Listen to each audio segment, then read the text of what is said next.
Mitchell Green now making his way down the hallway, and it's a very short walk up to the ring here. I should point out one other thing, too. There was a story released a little bit earlier today that the New York Police Department would perhaps arrest Mitchell Green either before or after the fight. Started talking real greasy to me, and we got outside somewhere, and then we started fighting, and you won? Kind of, yeah. He was in bad condition. All right, listen up, folks. Today, we're diving deep into the wild tale of Mitch Green, the guy who went toe-to-toe with none other than Mike Tyson himself. Yep, you heard that right. We're talking about the life and times of a real street legend. See, Mike Tyson's a fighter. Mike Tyson loves to fight. Yeah. Got it. You remember Mitch Green, don't you? Got in a fight with him in a store late night over a leather coat. So picture this, Mitch Green, a name that rings bells in the alleys and corners of the city. Mitch wasn't your average Joe. Nah, he was the kind of fella who made headlines for all the wrong reasons, or maybe the right ones, depending on who you ask. Now, here's the kicker. Mitch wasn't just any old tough guy. No siree. He was a leader, the head honcho of a crew that ruled the streets with an iron fist. But that's just the tip of the iceberg, my friends.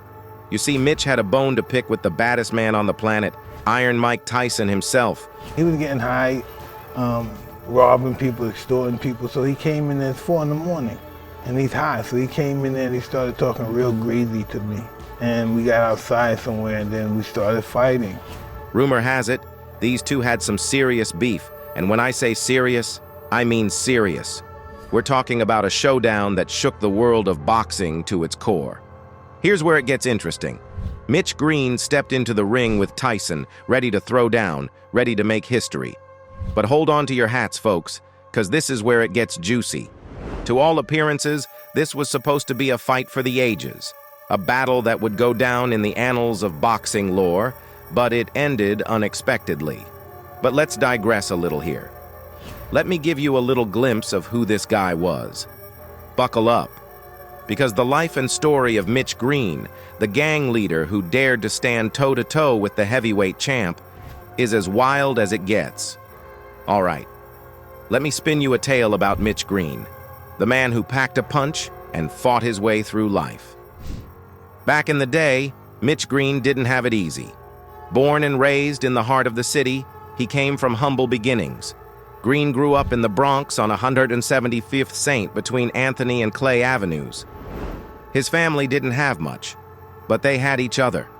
Mitch grew up in a rough neighborhood where street smarts were just as important as book smarts. His mother named him Mitchell Green, but if you're from uptown, you probably know him as Blood.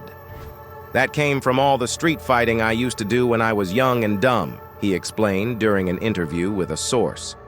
I'd always make something bleed when I hit someone on the nose, a lip, something. There was a need for that in the neighborhoods Green grew up in. From a young age, Mitch knew he had to be tough to survive. He learned to fight early on, not just in the ring, but on the streets too. But despite the rough surroundings, Mitch had a dream. He wanted to be somebody, to make a name for himself. So, he turned to boxing. It wasn't just about throwing punches for Mitch. It was a way out, a ticket to a better life. He trained hard, day in and day out, honing his skills and perfecting his craft. And it paid off. Green, who grew to be a whopping 6'5", 250 pounds, quickly gained respect in the street for his actions involving guns, drugs, and violence, and leadership as a member of the Black Spades, a notoriously ruthless gang that many members later used as a launchpad to join the Bloods. His usual spots at the time were 142nd St. and Lenox Avenue, Harlem, the Bronxdale projects in Soundview, near Rosedale and Watson Avenues. All rough spots, said Green, now in Jamaica, Queens. Especially uptown, where I was a member of the Black Spades. We had hundreds and hundreds of members, and it was the basis of the Black Warriors gang that was featured in the movie The Warriors. Green was always at the front when the gang decided to play. At 17, Green got shot twice. Yeah, twice. Crazy, right? And at 23, he was chasing his 4th heavyweight championship. "I was shot, but it seems like someone up there was looking out for me," he said. The first time, it was a .22 Magnum. Got him in the wrist. Ouch. Not the best spot for a boxer. But hey, it missed the slug, missed arteries, bones, and nerves, and Green was fighting again a short few weeks later. The second time, he sustained a graze wound when a slug slashed the right side of his head and went on its way, sparing Green but leaving a short, puffy scar. Then, bam! Second time around, just a graze on his head. Left a scar, though. Could have been worse. It was the gunfights that led Green to a less lethal but still dangerous mode of gang conflict. "I used to be one of 2 guys who would take on any other 2 guys from any other gang," said Green. "That was safer than having the whole gang rumble," he added. "And it taught me a lot about how to survive in a serious fight." Which may make the ring a tame arena in comparison. Because of all the fighters in the 54th Golden Gloves, Green is the most composed, the least ruffled when the time comes to mix it up legally. For a big man, he moves with the grace of a lightweight. Do not confuse his punches with that size of boxer, however. Now let's talk about his career. Mitch's boxing career took off like a rocket. He fought his way through the ranks, taking on all comers with grit and determination. People started to take notice, and soon Mitch was making a name for himself in the ring. But it wasn't all smooth sailing. Mitch faced his fair share of defeats along the way. There were times when it seemed like he might not make it, like he might fall short of his dreams.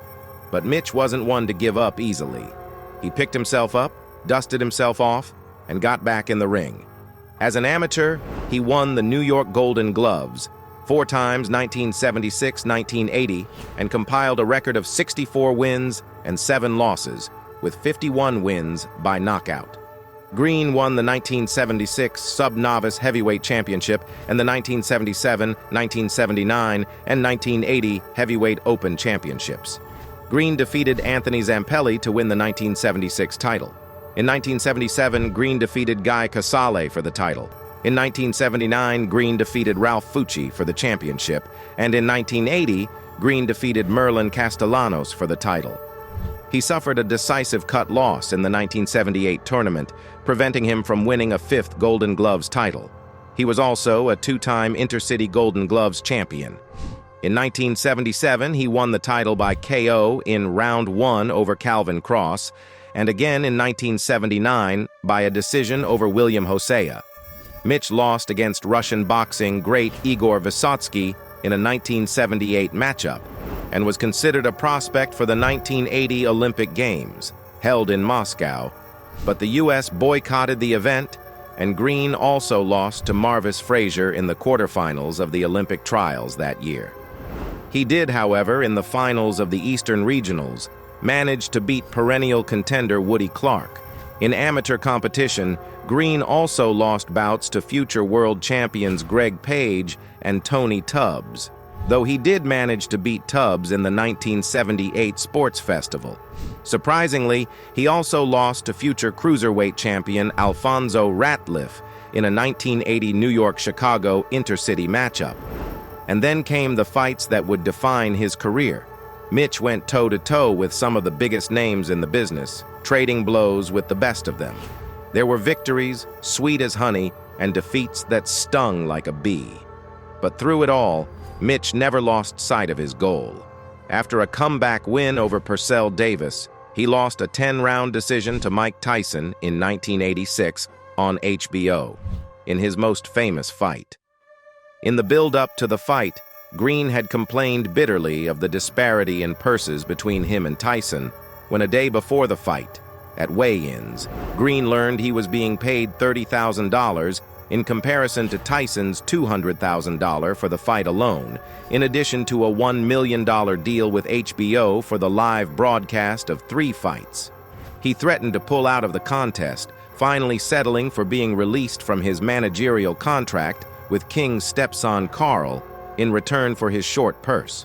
Green put up a stubborn showing during the fight, despite losing his mouthpiece during the 3rd round, along with a bridge with a couple of teeth in.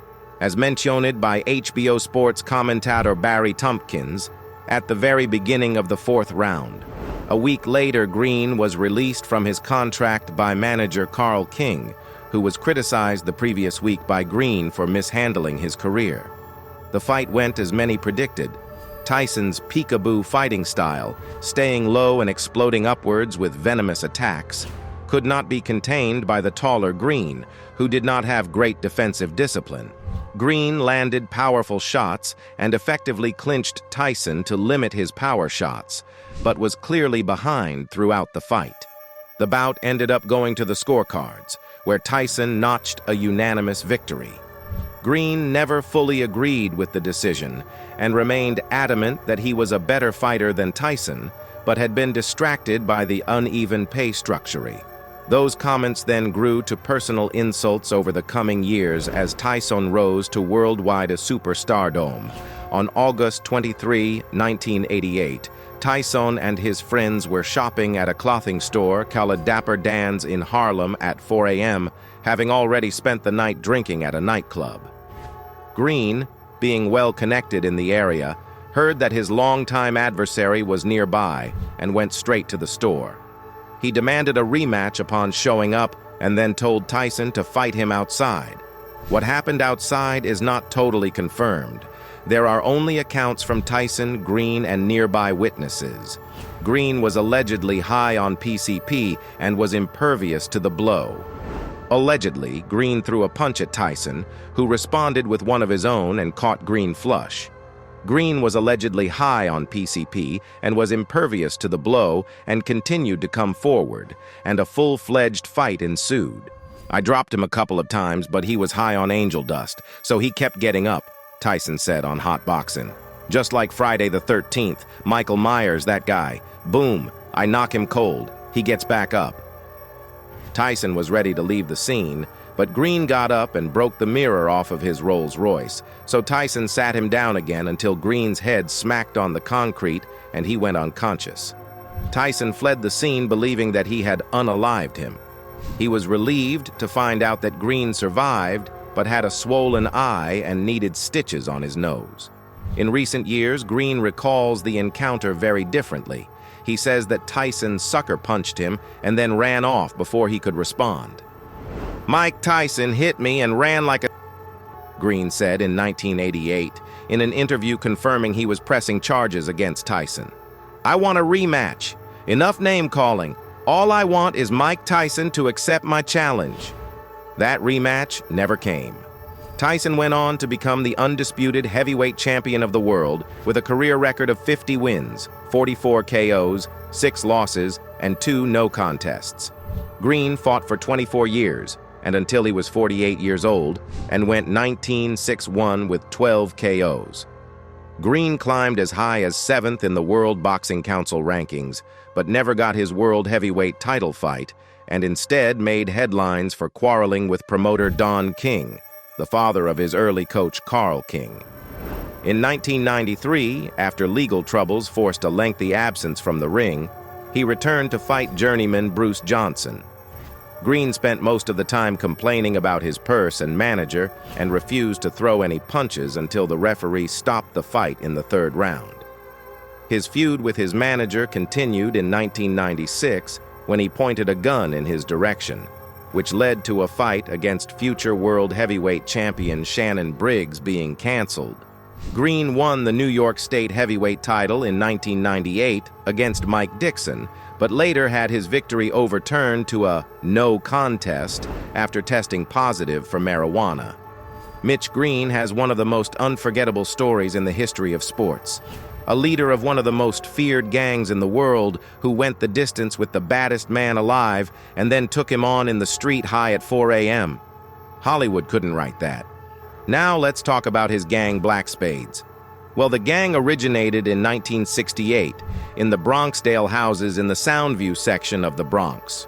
Although rumor says they were originally named the Savage Seven, the name from the start was the Black Spades. The Black Spades officially formed in Junior High School 123 on Morrison Avenue in Soundview. Originally a teenage street organization, the Spades followed the teachings of the 5% Nation Malcolm X, the Nation of Islam, and were influenced by the Black Panthers and the Weather Underground organization. Under the leadership of the original president David Brockington, who was a member of the Nation of Islam, the Spades organized to fight against the racism and bigotry in the Soundview, Clayson Point, Parkchester, Castle Hill, and Throgs Neck neighborhoods of the Bronx. The 1st Division Black Spades policed and protected Bronxdale houses from the rise in crime, drug dealers, and heroin addicts who began to take over the community. The gang quickly spread to nearby housing projects in the Soundview area, Monroe houses, Soundview houses, Bronx River houses, and throughout the Bronx, starting a subculture inviting music in the lives of gang members. The Black Spades were also participants in the Hoe Avenue Peace Meeting. The Black Spades also included a women's division that started in Clayson Point Housing and Junior High School IS 131. By the early 1970s, the Black Spades had increased in numbers and members began to lose focus of their original purpose. The Black Spades and younger members, Young Spades, Baby Spades, became violent and other divisions were unrestrained. David Brockington didn't like the direction that they were headed, so he stepped down as 1st Division president. Afterwards, Monk became the new supreme president of the Black Spades, which became a full-fledged street gang. New York street gang activity peaked in 1973 and then began to decline. Reasons for this decline included violence and drug use, as well as a move to the burgeoning hip-hop culture in park jams, block parties, and clubs. Africa Bambaataa was a member in a Black Spade 1st Division 1st Chapter, then joined the Bronx River Houses Black Saptis 10th Division before becoming a famous hip-hop DJ. He went on to form the Universal Zulu Nation on November 12, 1976, with several members following him. Cool DJ Herc, an early hip-hop music pioneer, credits gangs including the Black Spades with getting the hip-hop scene started. It started coming together as far as the gangs terrorizing a lot of known discotheques back in the days. I had respect from some of the gang members because they used to go to school with me. There were the Savage Skulls, Glory Stompers, Blue Diamonds, Black Cats, and Black Spades. The organization had a strong following through the late 1990s. Around this time, many young members of the organization transitioned their membership to the Bloods Street Gang of NYC. In early 2022, a resurgence of Black Spades members rose in the River Park Towers housing complex of the West Bronx. This latest incarnation of the Black Spades is a neighborhood self-policing unit that has plans to participate in homeless food drives, after-school programs at CIS 229, and other positive neighborhood development. And that's all for today. Until next time, peace out.